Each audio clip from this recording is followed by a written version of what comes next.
Guys imagine आप सुबह उठते हो एंड सडनली आपका 10th फ्लोर का अपार्टमेंट एक सी फेसिंग व्यू नहीं इनसाइड द सी व्यू बन चुका है। यस, नेटफ्लिक्स की नई Korean movie the great flood exactly यही करती है। पहले 15-20 मिनट में ऐसा लगता है कि ये 2012 या टाइटैनिक जैसी कोई मूवी है, पर खत्म होते होते ऐसा लगता है कि डायरेक्टर ने मैट्रिक्स और इंसेप्शन का कुछ ब्लेंड कर दिया है। Confused right? वेल, मैं भी थी। Hi everybody, I am Niharika from OTTBaba.com और आज हम लोग डिकोड करेंगे नेटफ्लिक्स की नई disaster slash sci-fi movie the great flood. इस मूवी में पानी तो बहुत है, लेकिन क्या इसकी स्टोरी में गहराई है? Let us find out. Story simple लगती है कि एक एस्टेरॉयड धरती से टकराता है, सारे ग्लेशियर्स एंड आइस पिघलने लगती है and boom, the whole earth is under water and काफी सारे लो लाइंग जो स्टेट्स है या तो कंट्रीज है वो तो आधे डूब चुके हैं। लीड रोल्स में है पार्क हेसो और किम दामी। अब देखो, डिजास्टर मूवीज में हम सब क्या एक्सपेक्ट करते हैं कि सारी बिल्डिंग्स गिर रहे हैं, सब कुछ तबाह हो रहा है, सब इधर उधर भाग रहे हैं, रो रहे हैं और हीरो आके सबको बचा रहा है। इस मूवी का फर्स्ट हाफ एग्जैक्टली वही करता है। टेंशन है, क्लॉस्ट्रोफोबिया है, पानी का लेवल बढ़ रहा है and genuinely very very scary. And फिर आता है सेकंड हाफ, जहां भाई लोग बदल जाते हैं, जज्बात बदल जाते हैं। बिना मेजर स्पॉयलर्स के बताती हूँ कि ये मूवी एक बहुत ही बढ़िया साई-फाई ट्विस्ट है। डायरेक्टर्स ने सोचा होगा कि सिर्फ पानी और फ्लड्स दिखाएंगे तो लोग बोर हो जाएंगे, तो चलो थोड़ा एआई और टाइम लूप का तड़का लगा दे। कॉन्सेप्ट पेपर पे बहुत स्ट्रांग रहा होगा कि ह्यूमंस और एआई के बीच में इमोशंस का क्या रोल है, लेकिन प्रॉब्लम एग्जीक्यूशन पार्ट में हो जाती है, जहां थोड़ा मेसी लगने लगता है। बिकॉज ये मूवी बेसिकली दो जॉनर्स को मिक्स कर रही है, जहाँ पे स्टार्टिंग में you have a heavy survival thriller, बल्कि दूसरे हाफ में एकदम ही हैवी साई-फाई ड्रामा हो जाता है। एंड आई थिंक इसी ट्रांजिशन में ऑडियंस का कनेक्ट थोड़ा सा टूटने लगता है। But ya, credit where it's due. Acting एकदम ही टॉप नॉच है। किम दामी ने जो अपने एक्सप्रेशंस दिखाए हैं, एग्जॉस्टेड या एंगर या फ्रस्ट्रेशन या टेंशन, वो बहुत ही बढ़िया तरीके से दर्शाया है। इवन मेल लीड का रोल थोड़ा कोल्ड या कैलकुलेटेड था and they mostly connected because of the survival instincts and nothing really romantic, जो उनके फैंस को ज्यादा पसंद ना आए, but I think he fits the role very good. Visually एकदम पैसा वसूल। डायरेक्टर किम ब्योंग वू ने जो विजुअल्स क्रिएट करने की कोशिश की है, दैट इज एकदम ही बढ़िया। तो फाइनल वर्डिक्ट क्या है? देखिए, अगर आपको स्क्विड गेम्स जैसे कुछ थ्रिलर मूवीज चाहिए तो this is not for you, but it's a very good decent one time watch if you are a huge fan of Korean cinema और of disaster themed movies. Rating की बात करूँ तो I will be giving it 6.5 out of 10। क्या आपने ये movie देखी है और आपको क्या लगा इसके बारे में? Let us know down in the comments. And ऐसे ही अमेजिंग वीडियोस के लिए keep on sharing our videos and keep watching our videos. अगर आपको और भी वीकेंड रिकमेंडेशंस चाहिए तो make sure to check out our website OTTBaba.com। And finally comments में बताइए कि अगला मूवी या वेब सीरीज का रिव्यू कौन सा होना चाहिए। And I will see you in the next video. Bye bye.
Guys imagine आप सुबह उठते हो एंड सडनली आपका 10th फ्लोर का अपार्टमेंट एक सी फेसिंग व्यू नहीं इनसाइड द सी व्यू बन चुका है। यस, नेटफ्लिक्स की नई Korean movie the great flood exactly यही करती है।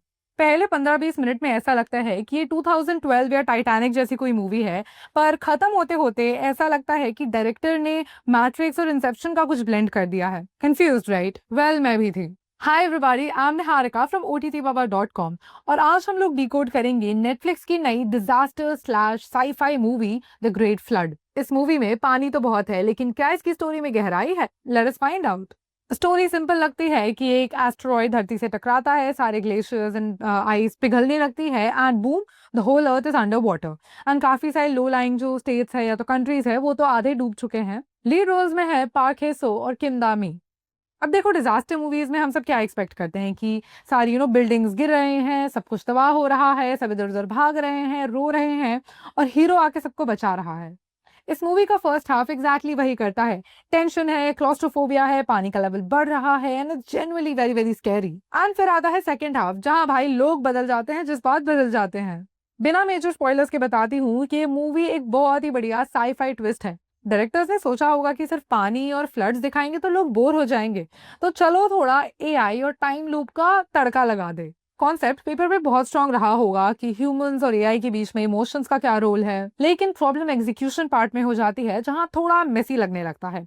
बिकॉज ये मूवी बेसिकली दो जॉनर्स को मिक्स कर रही है, जहाँ पे स्टार्टिंग में you have a heavy survival thriller, बल्कि दूसरे हाफ में एकदम ही हैवी साई-फाई ड्रामा हो जाता है। एंड आई थिंक इसी ट्रांजिशन में ऑडियंस का कनेक्ट थोड़ा सा टूटने लगता है। But ya, credit where it's due. Acting एकदम ही टॉप नॉच है। किम दामी ने जो अपने एक्सप्रेशंस दिखाए हैं, एग्जॉस्टेड या एंगर या फ्रस्ट्रेशन या टेंशन, वो बहुत ही बढ़िया तरीके से दर्शाया है। इवन मेल लीड का रोल थोड़ा कोल्ड या कैलकुलेटेड था and they mostly connected because of the survival instincts and nothing really romantic, जो उनके फैंस को ज्यादा पसंद ना आए, but I think he fits the role very good.